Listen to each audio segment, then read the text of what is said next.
Hey guys, how are you all? My name is Harshit Dwivedi, friends, and I welcome you back to my video. So, in this video, friends, I will be talking to you regarding a great personality named Stephen William Hawking. Stephen William Hawking has been a great scientist, friends, and he was actually born on 8th of January 1942. For most of his life, on the age of 21 years, he was diseased with a disease, and the next 55 years of his life, he has lived with that disease, and despite of that, he has excelled in the field of cosmology, Big Bang theory, universe, physics. So he is a great inspiration for whole scientific community and for a human being as in general also, friends. So I will go to talk about him, friends. So there is one saying that intelligence is the ability to adapt to change. This means that if you have intelligence in you, you will know that at what point of time what you need to do, how you need to change yourself to adapt to the changing conditions to excel. So before starting, friends, if you want to follow me, the link of my Insta profile is given in the description box below. Also, friends, this video is in English. If you want to watch the Hindi version of the video, the link of that is also given in the description box below.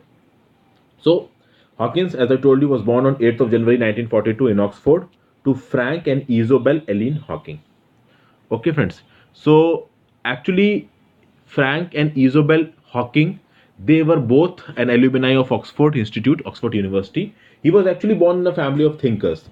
His Scottish mother joined Oxford University in 1930s, and 1930s was that time, friends, when it was really difficult for women to move forward. There was a huge amount of discrimination prevalent against the woman at that point of time. And at that point of time, her mother managed an entry into the Oxford University. Okay, at that point of time, very few women managed to go to even college. His father was another Oxford graduate. He was a respected medical researcher and had specialty in tropical disease, friends. But the point is that when Stephen Hawking was born, it was not a good time for his parents. Reason being that his parents were short on money. Also, the political climate was real bad. He was born in 1942, and you very well know that from 1939 to 1945, it was an environment of World War II, friends. World War II was going on. The German planes were dropping bombs in London, so obviously it was not a safe place to live. So Hawkins was born in 1942. He was the eldest of the four children of the couple. Mary, his younger sister, was born in 1942. Another younger sister, Philippa, was born in 1947.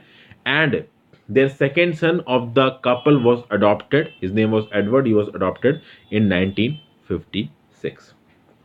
Okay. Hawkins' mother was born into a family of doctors in Glasgow, Scotland. She was a Scottish woman.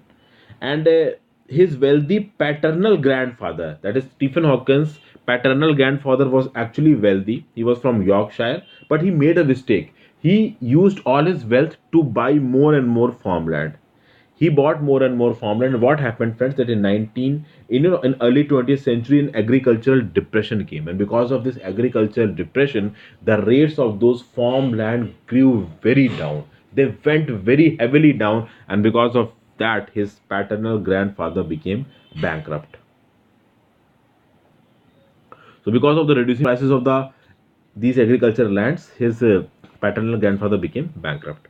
So both of his parents, Hawkins' parents, visited and studied at the Oxford University. Frank read medicine, and Isobel, his mother, read philosophy, politics, and economics. Okay, I've already told you the other information. Moving forward, now when we talk about the primary schooling of Hawkins, so he began his schooling at Byron House School in Highgate, London.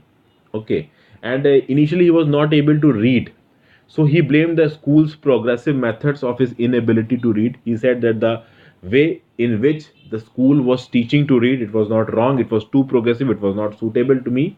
Then in St. Albans, there was St. Albans High School for girls. So there Hawkins studied for a few months when he was 8 years old.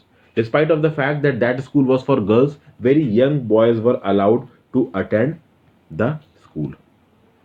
Okay, then the secondary schooling of Mr. Stephen Hawkins was first in Radlett School from September 1952, and then he came to St. Albans School, friends. Initially, Hawkins' father wanted Stephen Hawkins to attend the well regarded Westminster School. So there was a scholarship exam for Westminster School. So on the day of scholarship exam, at that point of time, Stephen Hawkins was only 13 years old, so he fall ill that day. Okay, so he was not able to attend the scholarship exam, so he was not able to get the scholarship. And when he was not able to get the scholarship, friends, teaching him out of pocket money in such a big institute was not possible for his parents, so he was not able to study in the Westminster school, so he had to continue studied as St Albans. Now, before coming to his undergraduate study, we are going to talk about some, about the whole family, the Hawkins family. Actually, there was one close friend of Hawkins family. He said that Hawkins family was actually a bit eccentric in approach. What happened that when they used to take dinner together, they used to sit in silence. Nobody actually spoke a lot with others. They used to sit in silence, and everybody, while eating, was also reading a book. They had an old London taxi. They used to live in a three-story fixed upper house in St. Albans, who was actually impaired from a lot of portions. It was never actually built, never actually repaired. Then in 1950s, what happened? That is, Hawkins' father got a job for which he has to go to Africa for several months for doing research. What happened that Hawkins' father wanted Hawkins to become and take medicine as studies. He wanted him to become a doctor. But Hawkins' clear interest was not in medical field. His clear interest was in the field of science, was in the field of physics, astronomy, cosmology, sky. From the very first, his mother has seen his talent. Many a times it happened that Hawkins used to spend his evenings in the backyard of their home with his mother, looking at the sky, open sky, talking about it. So he was clearly very, very interested in cosmology, friends. Okay, then all of these things were going on, friends. When his academic life started, he was not recognized as a very bright student. He was an average student. He was a bright, he was not an exceptional, you must say. He was an above average student, friends. Okay, he involved himself in a lot of activities. For example, he involved in a popular, lively, and witty college member culture. In school also, he involved himself in a lot of activities. He joined his university education at the University College Oxford in October 1959 at the age of 17, friends. Okay, so his college education, formal college education, started in October 1959 at Oxford College, friends. Initially, what happened that Stephen Hawkins wanted to take mathematics. He wanted to study mathematics. But the problem was that at that point of time, Oxford didn't offer a degree in mathematics. So the next choice for Stephen Hawkins was physics, and more specifically cosmology. And that part was there in the college. So obviously Hawkins enrolled in it. Okay, now initially he was not too much into studies. He used to go to school only for an hour. Okay, and what in 1962 he graduated with honors in natural science, and then he went to Trinity Hall at Cambridge University for PhD in cosmology, friends. So obviously he joined Trinity Hall at Cambridge University in October 1962 after completing his BA degree in physics in natural sciences. Okay, friends. So his first year as a doctoral student was difficult. The teacher, the mentor who was assigned to him was not of his choice. It was a tough nut to crack.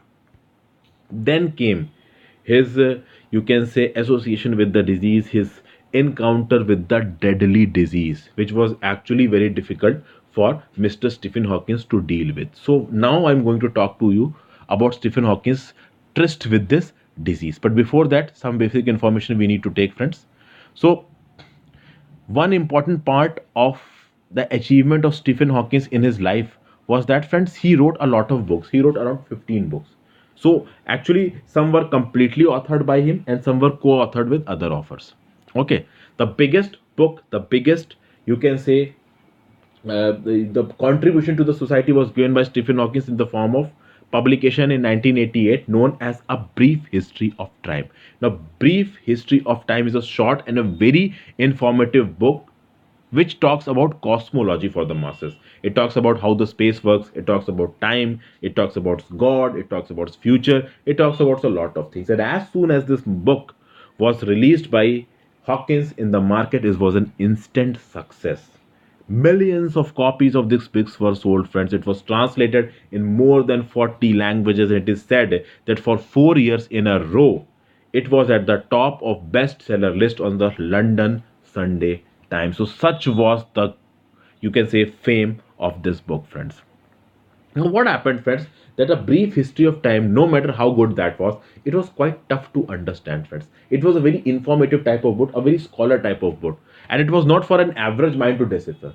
So, what happened is Stephen Hawking realized that it is important that one such book which should be published, which is a little bit easier for the people to understand. And then came the book, The Universe in a Nutshell. So, Universe in a Nutshell was actually a simpler version of Brief History of Time.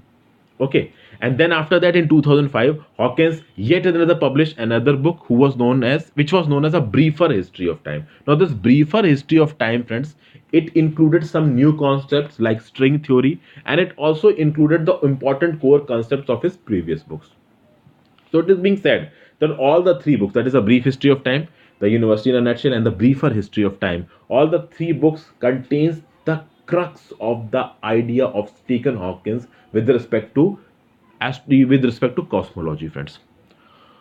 Okay, so this is one important thing about Mr. Stephen Hawking. Then Stephen Hawking, in his theories, gave a very important element. He gave a unifying theory in which he tried to combine cosmology and quantum mechanics. Now, what is cosmology? Cosmology is the study of the universe, and universe is very big. So it is the study of the big, plus quantum mechanics means study of smaller matter. So he wanted to combine the study of cosmology with that of quantum mechanics, and then show that how universe is evolving and how it began. It is said that Stephen Hawking was capable of thinking in 11 dimensions, friends. And he did a lot for this humankind, and this is quite true. And he even said that time travel is possible. Not talking about time travel, he also said that humans will indeed colonize other planets in the future. So, when we talk about these two concepts, friends, time travel first, second is colonizing the other planets of the universe. What happens, friends? There is a movie named as Interstellar. If you haven't watched this movie Interstellar, kindly go and watch this movie Interstellar. So, what is there in Interstellar, friends? Okay, whatever concepts that have been shown in Interstellar, maybe you will not be able to understand it initially. So, in order to understand Interstellar, you need to think time as a dimension and gravity as a dimension. For example, distance. If you go from a point A to point B, so you can, after reaching point B, you can come back to point A. So this is reversible. What happens in time, that once the time passes, you cannot come back in time. So if you consider time as a dimension, you will be capable of coming back in time also. And time can be made a dimension by altering the gravity. So this was the logic behind this movie Interstellar, and this was something which even Stephen Hawking talked about, and that is why Stephen Hawking said that time travel is actually possible. Time travel means a person sitting today can go future in time 5,000 years ahead or back 5,000 years, 500 years. So this was being 500 or 5,000 or anything you want to say. So this was what was told by Stephen Hawking, friends. Then there was a book published by him named as Grand Design. So Grand Design book was published by him in September 2010. What happened, friends, that previously he said that if a new universe is made, if the universe that is present right now, if it is made by a creator, it can be compatible with modern scientific theories. That is, he didn't completely rule out that this universe was not made by a creator. But in future, when he published his book The Grand Design in September 2010, he said that the fact that God has created this universe is not correct. He said that Big Bang theory was just an inevitable consequence of the law of physics. So Big Bang happened because of law of physics and nothing others. Similarly, Mr. Stephen Hawking detailed that whatever happening today around us is a spontaneous creation. It is happening on its own. And this is why the universe is existing, and this is why we human beings are existing, friends. Okay, friends. And this grand design was Hawkins' one of the latest major developments, major publications. And this why this publication was important, because it was in stark contrast to the idea of Sir Isaac Newton. Now, what Sir Isaac Newton said? Sir Isaac Newton said that this universe is definitely made by God, because such a universe cannot be made from chaos. But Stephen Hawking said that it is not important. Spontaneous creation can also create such a universe in which we are living. Now coming to the problem which Stephen Hawking, dealt with for completely his life. This was the disease of ALS, also known as amyotrophic lateral sclerosis. So he was the deceased, friends. How this onset came, he was elected as a research fellow at Gonville Chaos College at Cambridge, friends. At the age of 21, he was diagnosed with this disease, friends. What happens in this disease, this ALS disease, that your nervous system start losing the control on your muscles. Now, friends, all of the work that your body is doing is done by muscles. Whether you are working out in a gym, whether you are running, whether you are eating, anything you are doing in everyday life. Now, if your nervous system is not able to control how your muscles work, you will lose control over your own limbs, over your own muscles, over your own body. So that is, nervous system controlling the muscles is very important. What was happening in this disease ALS, that the nervous system was losing the control of these muscles. Okay, now slowly these symptoms were coming out, friends. He started tripping, falling while walking. He slurred in his speech. So all of these things were coming out, and he initially ignored his problem. Okay, but during the first year of Cambridge, when these symptoms grew, his father took notice of the condition, and his father took him to a doctor. And when diagnosis was there, it was said that a lot of tests were conducted, and it was said that he was suffering from an initial stage of ALS. And he said, and the doctor said that he will be able to live only for 2.5 to 3 years. So it was being said that he has only 2.5 to 3 years to live. This was the this was being told by the doctors at that point of time. Now, this was something, friends, which was actually very shocking for everyone, even for his family. Suddenly someone comes to you and say that, okay, you are going to live for only 2.5 to 3 years. So that is completely depressing, friends. It can depress any individual. Okay, so Hawkins was in the hospital. He was completely depressed. His family was depressed. But what happened? One thing happened, that the room in which Hawkins was there in the hospital, there was one more boy who was suffering from a disease named as the deadly leukemia. Now, leukemia is a sort of blood cancer, friends. If you are suffering from the third or fourth stage, it is very highly unlikely chances that you will be saved. So that boy was suffering from leukemia, and his condition was really critical. And when Mr. Stephen Hawking saw him, talked to him, he realized that his condition is much better than the condition of the boys. So at that point of time, Stephen Hawking was a bit relieved, sort of thing, or you can say there was a sense of inspiration coming inside him, that yes, there was still some scope. Then when he was sleeping, he got a dream, and in a dream he saw that he is going to be executed at that point of time. And at that point of time, he realized that how important is his life to him. And as soon as he came back, friends, he said he completely devoted himself to his work and research. He didn't thought that how much time he had. He completely got back to his work and research. He started working in a proper manner, and he said that whatever time I have, I will denote it properly. I will not even waste even 1 second of my life more. Okay, so slowly his physical and control over his body was going. But the initial thing that the doctor said, that you have only 2.5 to 3 years to live, that thing turned wrong. The disease grew, but the disease didn't grow aggravatively, in a very aggravated manner. It grew gradually, slowly. For example, the slowly his control over his body was going. In 1969, he came on a wheelchair. He was not able to walk. So a little more aggravation of the disease, but the aggravation of disease was gradual. It started slowing down. It was not very aggressive. So the hard work of Hawkins was going on. His career was spending, everything was going on, but his physical state was worsening. Though it was worsening gradually, but it was worsening. And obviously, this disease ALS was a very dangerous disease. Okay, friends, but it was a good thing. He was lucky that it didn't aggravate it quickly. Okay, then what happened in mid 1970s? What the Hawkins family did? Hawkins family thought that in order to take care of Mr. Hawkins, they hired one of the graduate students to take care of his work, to take care of his health. So at that point of time, in mid 1970s, Hawkins was able to get out of bed. He was able to feed himself, but everything else required assistance. Slowly, his speech was getting more and more slurred. Only the people who knew him closely were able to understand what Mr. Hawkins is saying. Okay, and in 1985 he lost his voice also. And when he lost his voice, friends, that was a problem, because now how he's going to talk with others. So in that case, one path-breaking invention came forward. There was a California computer programmer. He developed a speaking program, and that speaking program could assemble speeches from the movement of head and eye. So obviously this thing was of use to Mr. Hawkins. Hawkins used to see as the computer, he used to use his fingers, and the overall process, the speech synthesizer used to work, and whatever Mr. Hawkins wanted to express came forward. But slowly, his fingers also stopped working, and the complete control of Mr. Hawkins on his body was gone. And then he was used to operate that software by attaching his cheek muscle to a sensor. So, through working on the sensor through his cheek muscle, he was able to type his letters, he was able to type his thesis, his project, everything. Every communication now Mr. Hawkins was doing through his cheek muscle.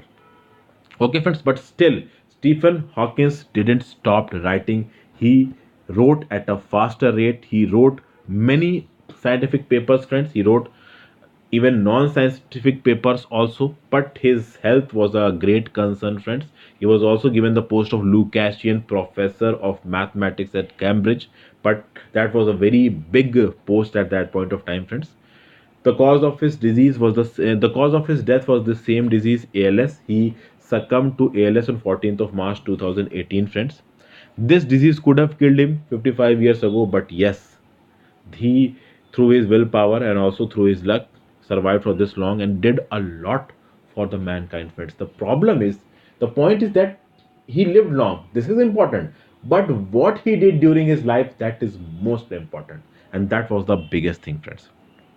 Okay, many in celebrities, politicians, entertainers, even the noted academicians hailed him for his achievement in his life. His children also missed him, friends. So now we are going to talk about a little bit more about his wife and children. So what happened, friends, that after his death on 2nd of May 2018, his final paper was published. His final paper name was A Smooth Exit from Eternal Inflation. Okay, it was published in the Journal of High Energy Physics. It was submitted 10 days before his death. It was co-authored with a Belgian physicist named Thomas Hertog. Okay, now if we talk about Mr. Stephen Hawking's wife and children, friends, at a New Year party in 1963. So in that point of time in 1963, the ALS was not diagnosed in Stephen Hawking. So at that point of time in a New Year party, Stephen Hawking met a young woman named Jane Wilde. So both fall in love. Then his disease came out, but despite of that, Jane Wilde supported him, and they were married in 1965. The couple gave birth to a son named Robert in 1967 and daughter Lucy in 1970. There was a third child of the couple, that was Timothy, who came in 1979.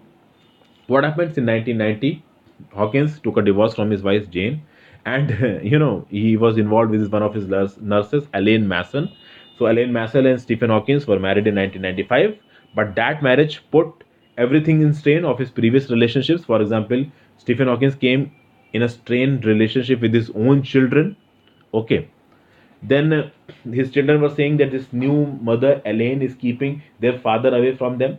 Then what happened, friends, that in 2003 the other nurses who were looking after Mr. Hawkins, they reported that maybe his new wife Elaine is physically abusing Mr. Hawkins. When investigation was conducted, Mr. Hawkins said that nothing like this is happening.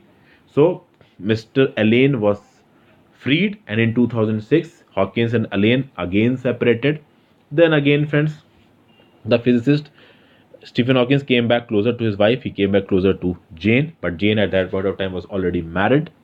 Okay, he also published some, science themed based novel for children also, friends. So this was actually the thing. Now we are going to talk about some physical achievements of Mr. Stephen Hawking. You can see that at this point of time, Mr. Hawking is inside a Boeing 727. He was picked up from his chair and he was rotating in zero gravity. People are holding him.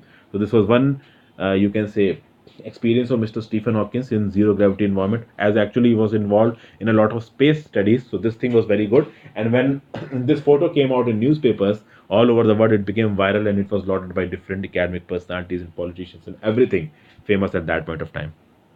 Then came his theory on black holes, friends. There was Roger Penrose theorem. So Mr. Hawkins was very much, you can say, influenced by this theorem, and he used to work with him on the concept of singularity. Okay, he wrote a thesis on this topic. Hawkins' thesis was approved in 1966. Hawkins received a research fellowship at Gonville and Cass College in Cambridge. Then came the Adams Prize, friends. He, obtained his PhD degree in applied mathematics and theoretical physics in March 1966. His essay, Singularities and the Geometry of Space-Time. shared top honors with Penrose and won them the prestigious Adams Award.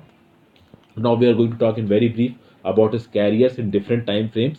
So his career in 1966 to 75, he was obviously collaborating with Penrose. Okay, he worked a lot on the singularity theorem concepts in his doctoral thesis. He wrote a lot of thesis in this singularity theorem concept, the space studies. Okay, then there was a 1968 Gravity Research Foundation competition. So he, that is Stephen Hawking and Penrose, combinedly wrote a joint essay, and that joint essay was the second ranker, that is runner up in this 1968 Gravity Research Foundation competition. Okay, then in 1970, they both published a proof that universe is obeying the general theory of relativity and associated it with physical cosmology. So all of these things was being done by Mr. Stephen Hawking and his associate Penrose. Then Mr. Hawkins returned to Cambridge in 1975 as a reader in gravitational physics. In 1975, he was given the honor of Eddington Medal and the Pius XI Gold Medal. Then in 1976, he was given the Denny Hanneman Prize, the Maxwell Prize, and the Hughes Medal. See, friends, the life of Stephen Hawking was dominated by a lot of medals. He got a lot of awards. If you're going to see the list of awards of Mr. Stephen Hawking, it is unending sort of thing. Then he was appointed a chair in gravitational physics in 1977. Next year in 1978, he received the Albert Einstein Medal and also an honorary doctorate from the University of Oxford. Then we are going to talk about his career in 1990 to 2000. He pursued his work in physics. In 1993, he co-edited a book on Euclidean quantum gravity with Gary Gibbons. Okay, and he published a collected edition of his own articles on black holes and Big Bang. Then in 1994, at Cambridge Newton Institute, Hawkins and Penrose delivered a series of 6 lectures that was published in 1996 as The Nature of Space and Time. See, this information is very important, friends. See, this is technical information. I should not go into it. But obviously, those people who are looking for this technical sort of information, what they can do, that they can jot down these notes in their notebooks, and they can use these notes in some exam if some question related to Stephen Hawking is asked. So if or anything related to scientific advancement in the field of astronomy or astrophysics, everything is asked. So you can quote these points there. Then we'll talk about his career. In 2000 to 2018, he continued his writing. I've already told you. First, he wrote The Brief History of Time in 1988. It was basically a tough version, but was a very good version. It was a bestseller. Then he released The Universe in a Nutshell in 2001, which was a slightly easier version of A Brief History of Time and contained all the concepts. And finally came A Briefer History of Time in 2005, which he wrote with Leonard Mlodinow. Okay. Now, what happened, friends? He was also involved with Thomas Hartog at CERN and Jim Hartle. He developed a top-down cosmology and all of the things he was doing, continuously doing. Now, there was one famous scientific dispute in which Mr. Stephen Hawking and there was one more famous personality, Peter Higgs, were involved. Mr. Hawkins and Mr. Peter Higgs were involved in a heated debate.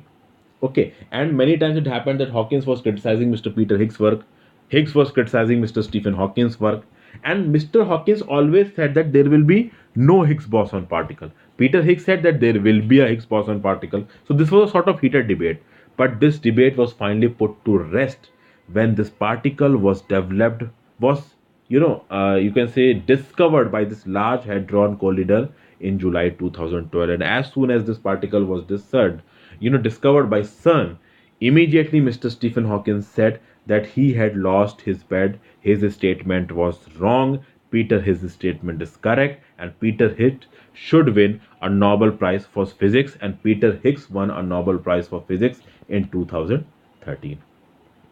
Okay, obviously his wife Jane Wilde, she was the friend of his sister. Okay, and this is something that I've already talked about, so I will not repeat it here, friends. Mr. Stephen Hawking died at his home in Cambridge, England on 14th of March 2018 at the age of 76. He was eulogized and remembered by a lot of people, famous personalities all over the world, politicians, entertainers, everyone. So the Caius College and the Gonville flag flew at half-mast.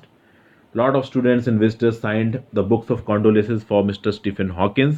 And when the 2018 Paralympic Winter Games took place, at the closing ceremony of this 2018 Winter Games at Pyeongchang, South Korea, a tribute was made to Mr. Hawkins. One important thing associated with Hawkins was he was born on the 300th anniversary of Galileo's death and 139th anniversary of Einstein's birth. This was much bigger thing, and he was actually very proud of being born on the 300th anniversary of Galileo's death. This I have already initially discussed in the video. So here you can see that before getting the Presidential Medal of Freedom on 12th of August 2009 in the White House, he is sitting here and talking with Mr. President, previous president, former president of the United States, the Mr. Barack Obama. Okay, now there was one personal view of Mr. Stephen Hawking in 2006. Stephen Hawking put forward an open question on internet. He said that today's world is filled with chaos, politically, socially, and environmentally. So how can in this chaos the human race sustain for 100 years? Later clarifying, he said that I also don't know the answer of this question. I have seen the problems and I am just pointing out these problems to the people so that people as soon as possible find out a solution. So this was the complete details of Stephen Hawking's friends. I know I've gone a bit faster, but yes, if I'm going to go into detail, it will be very long. So thank you for watching this video, friends. If you really liked it, kindly comment it, subscribe it, like the video. Please share this video with your friends and keep studying. Goodbye, friends, and take care.